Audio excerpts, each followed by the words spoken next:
I know it's here somewhere. Finally. Oh, it's time for the doctor.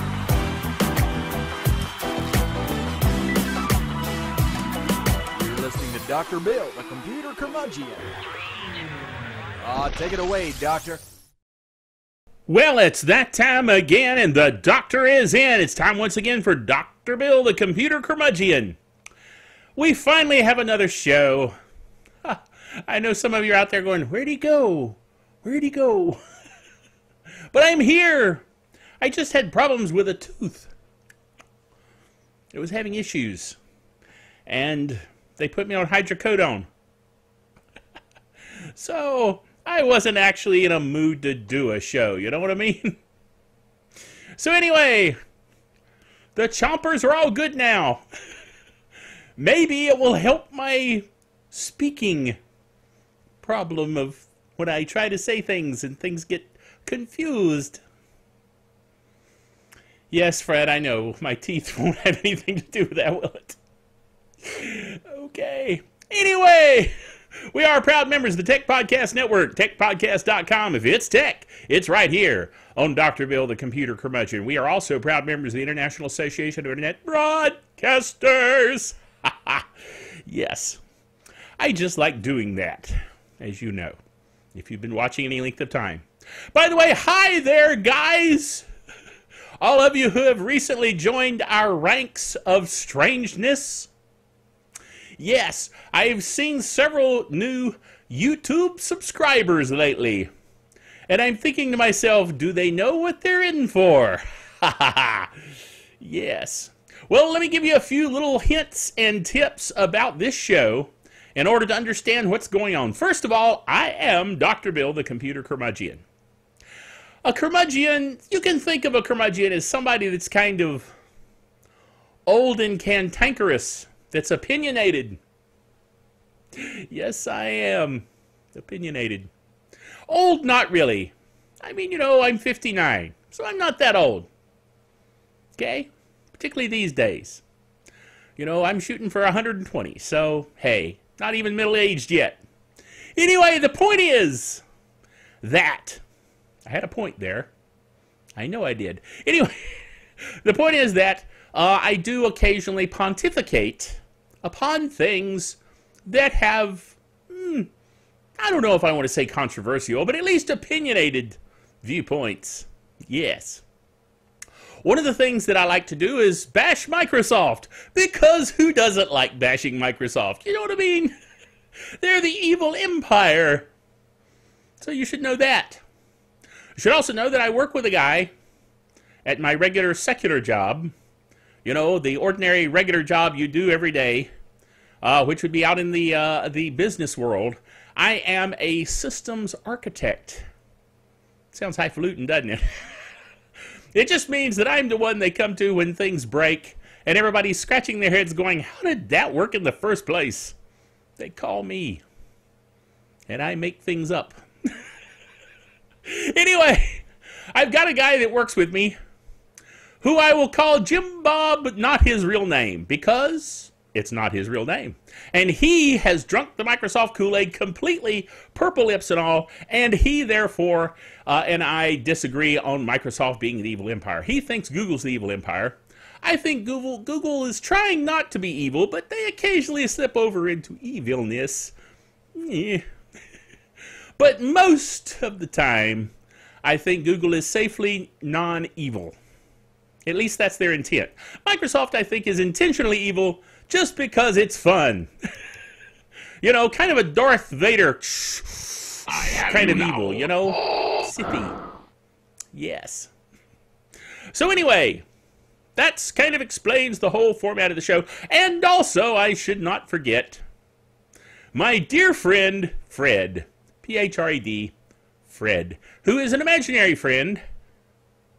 Yes, a lot of people say, Dr. Bill, you're 59, shouldn't you have grown out of imaginary friends? No. Because why not? So he's my imaginary friend. He occasionally puts things up on the screen. Say hi, Fred. See, he does that consistently every time. don't you? True. Very wise. If you can't be competent, be consistent. I learned that in high school. Though not from school, from friends there who were like me, a little odd. All right, so that's kind of an introduction for all you new folks, of which I know there are a few, of the program. So if you see things come across the screen, you know that's Fred. You can't hear it. If you're listening to the audio podcast, you're probably going, what? What? So that's why you should watch the video occasionally to at least know what's going on. Maybe I should watch the video occasionally so I'll know what's going on. But anyway, I said it before you did, didn't I, Fred? Yes. All right, let's go to our first item. By the way, we did not get a netcast done last week. So therefore, we are compacting two together. So some of this news may be old. Okay? So the VLC Player is going to support Google Chromecast. That is the next iteration. Right now we're at 2.2. I think it's going to be probably 3.0. That next big version is going to support Chromecast. Now this, to me, is a big deal, because this validates Google's Chromecast as a method that others can write to their APIs and therefore have devices like the Chromecast incorporated into even open source software like VLC Player. That's pretty cool. So I'm kind of jazzed about that, because then if I'm playing something, video, audio, whatever, on my VLC Player, and I click Chromecast, it will cast it over to my HD TV, and that will be cool. Okay? So that's good news to me. Next item is Oracle Java. Now, Oracle Java has had a history of poor security. I don't want to say poor security management necessarily, but they've been rife with problems when it comes to security issues. But one of the other things that Oracle is doing with Java is they are now putting, well, they have for a long time been putting Crapware into the Java install, so that if you're not careful, you'll install junk on your PC, things you don't want, changing your browser homepage to something else, and putting some stupid web browser bar in there and all that kind of crazy stuff. So in Windows, you've always had to be very careful of how you select options and what you're agreeing to when you install Java. Okay? Now, you're going to have to be that careful when it comes to the Mac, because now even the Mac version of Java has Crapware in it. Blah! My official opinion is blah! Okay. So the unwelcome Ask extension shows up as part of the installer if a Mac user downloads Java 8 Update 40 for the Mac. In test on a Mac running the latest release of OS X, the installer added an app to the current browser, Chrome version 41. In a separate test, I installed Java using the latest version of Safari, where it behaved in a similar fashion. As with Windows counterparts, the Java installer selects the option to install the Ask app by default. So if you don't uncheck it, it will install the Ask web browser thing that will be Crapware. That's bad. So you have to note, as you do the install, to uncheck the, they should at least put it in bold letters and say, please uncheck this lest we put garbage on your PC. But they don't do that. They put little fine print, and you have to uncheck it. So when you install Java, do it very slowly and deliberately so you'll know what's going on. And of course, to all the Oracle people who came up with this,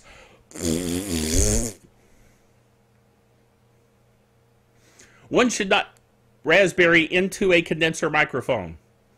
Shouldn't have done that. But at any rate, that's my opinion. All right, now we're going to talk the freak virus. Freak out. No. Just came to mind, had to do it. The freak virus. The freak virus is a virus that was first discovered. Actually, it's been around for a long time. The vulnerability that allows the virus to work, I should say, has been around a long time. However, when they found it, they thought it only was only applied to iOS devices and Android tablets, and so forth. Turns out it does work with Windows. Well, of course it does. I could have told you that. Any kind of vulnerability is going to work with Windows because Windows is like a sieve. It's leaky. And it's just a security issue. You've been using it as a security issue. See what I mean about my opinion on Microsoft? There you go. Anyway, Dan Gooden in Ars Technica writes, computers running all supported versions of Microsoft Windows are vulnerable to Freak. I love how they put it in all caps. Freak! A bug disclosed Monday that for more than a decade has made it possible for attackers to decrypt HTTPS, that is, SSL encrypted traffic, passing between vulnerable end users and millions of websites. Whoa. Microsoft confirmed the vulnerability in an advisory published Thursday. A vulnerability scanning service at freakattack.com. I can still hear the music. Freak out! Freakattack.com, a site that involves information about the bug, confirmed the advisory, showing that the latest version of IE 11 running on a fully patched Windows 7 machine was susceptible to the attack. It was previously believed that Windows was immune to the attacks. Right. Okay. Whoa.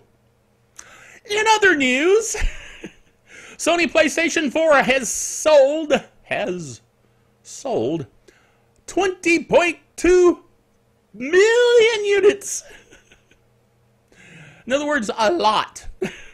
That is since it came out in 2013. The PlayStation 4. CNET's Don Reisinger says, Sony's PlayStation 4 continues to cement its position as the leading game console for this generation of devices. Sony has sold 20.2 million PlayStation 4 units worldwide as of March 1st, a few days ago. Up nearly 2 million units since the company announced in January that sales had hit 18.5 million units. Sony said the PlayStation 4 is the fastest selling game console it has ever launched. Now, my son, the Game Master, he really likes the PlayStation 4. He particularly, now, heretofore, he's had a PlayStation and he's had an Xbox 360. When the Xbox One came out, he went, bah, I don't need it, I'll get a PlayStation 4. And he did. And he has since not gotten an Xbox One, as is the situation with many gamers, it seems. So there you go. All right, whoa! Now for those of you newcomers, that drum roll is the Geek Software of the Week. And Fred does that whenever he gets bored enough and says, I don't like the way the program is going, let's just throw one in here. Thanks, Fred. Anyway, so there you go, it's there.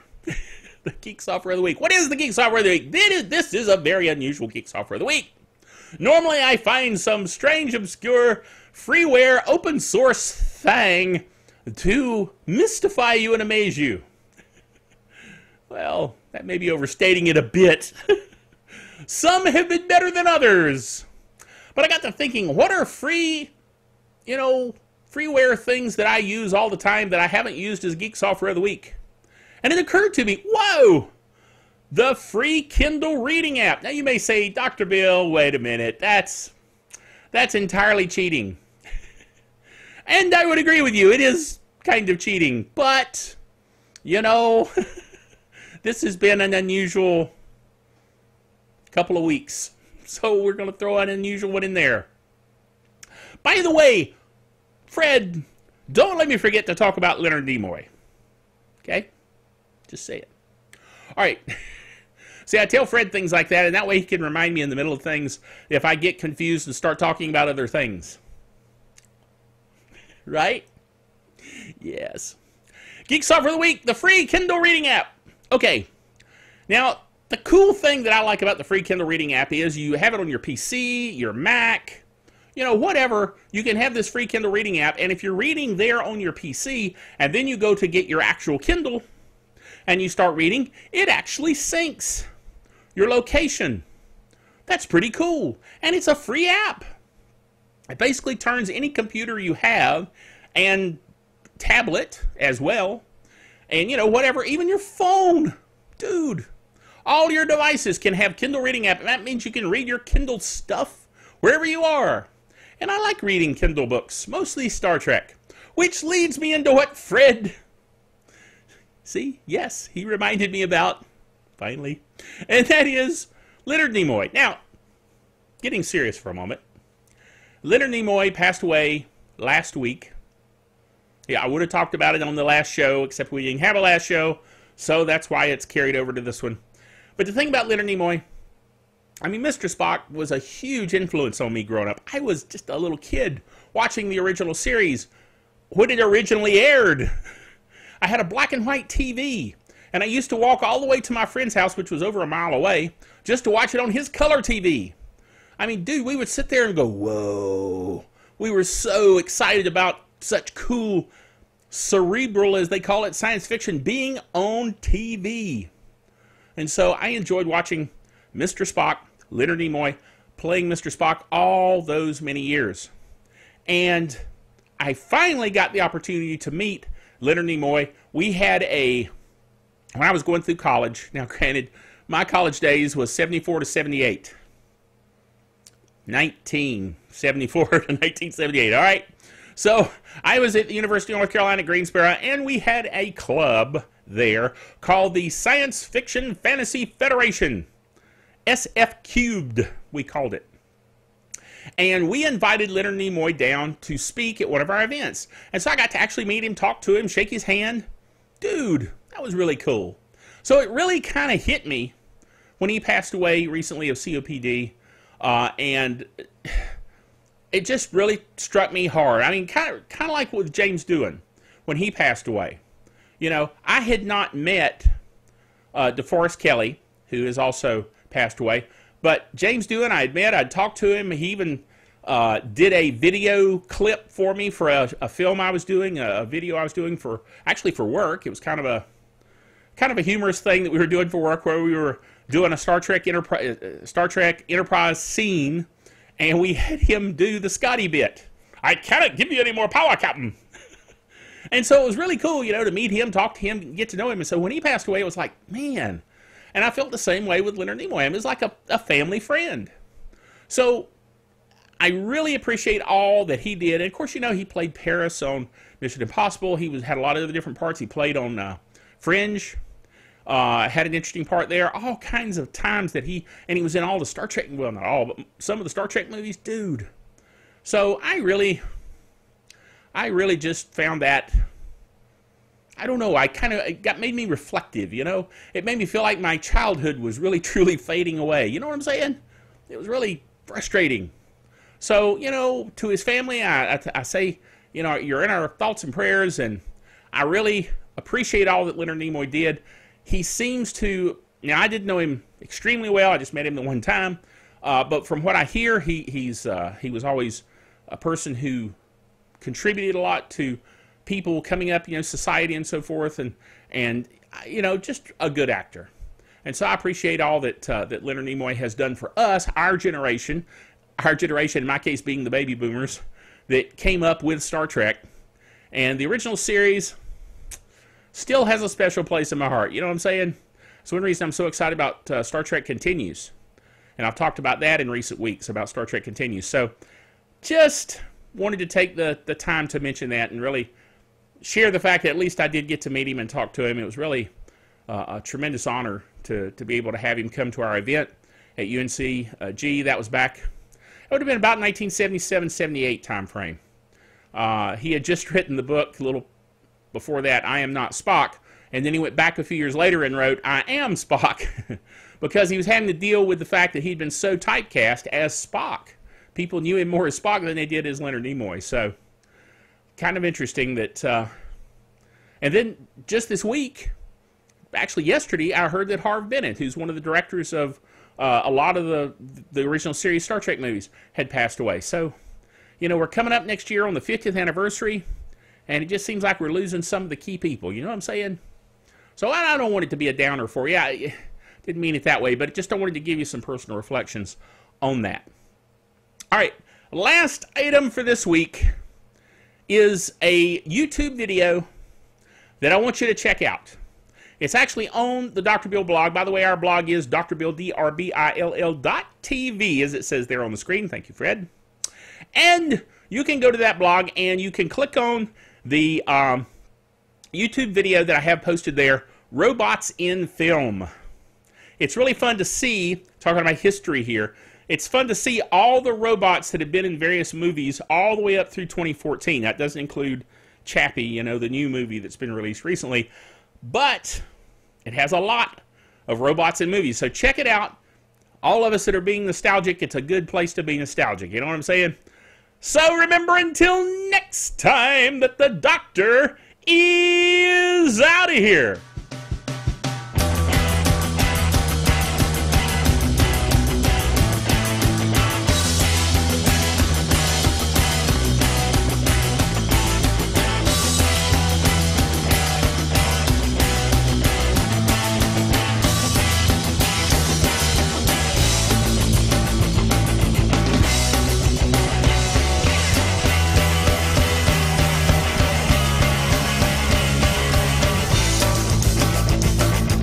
Dr. Bill, the Computer Curmudgeon, is a production of DrBillBailey.net with all the honors, rights, and privileges thereunto appertaining.